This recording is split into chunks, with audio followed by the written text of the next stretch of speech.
when operational risk becomes corporate exposure. Much of this week's reporting has focused on where strategy is running into operational reality: energy access, infrastructure limits, facilities strain, and decision lag. What is becoming harder to ignore is that these pressures are no longer contained within operations. They are turning into exposure. The boundary between execution risk and corporate risk is thinning. Constraints that once slowed projects quietly are now intersecting with regulatory timelines, contractual commitments, and disclosure obligations.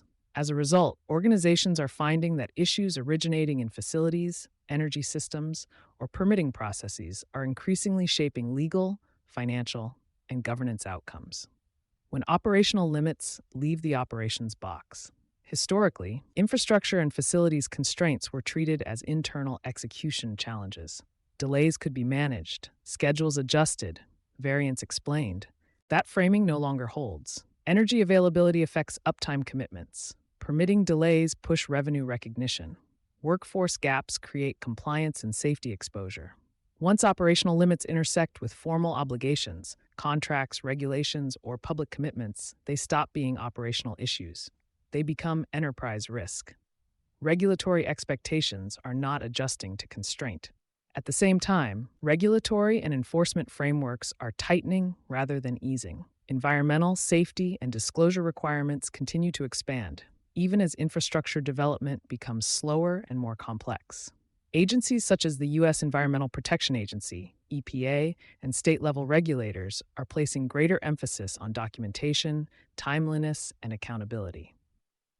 The implication is straightforward. Operational reality does not pause regulatory clocks. This misalignment is becoming one of the most consequential risk factors organizations face in 2026. Capital can move faster than systems. The tension is most visible in capital-intensive sectors. Investment is flowing into energy transition, digital infrastructure, advanced manufacturing, and industrial expansion. Demand signals remain strong. Financing is often available. But when projects encounter grid bottlenecks, water constraints, or extended permitting timelines, financial assumptions erode quickly.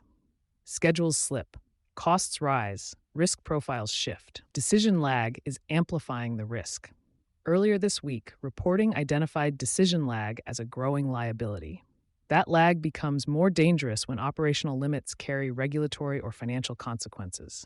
In many organizations, teams closest to facilities, energy, and compliance are already adjusting. Strategic recognition, however, often trails what is happening on the ground. That delay allows exposure to accumulate quietly, outside formal risk registers and governance discussions.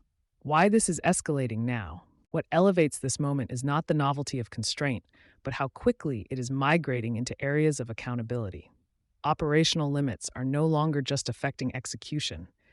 They are shaping compliance outcomes, legal standing, and investor scrutiny. Boards and executive teams are increasingly expected to oversee risks that originate far from traditional financial controls. The line between operational friction and corporate exposure has moved, bridging to what comes next. This shift sets up the next phase of the conversation.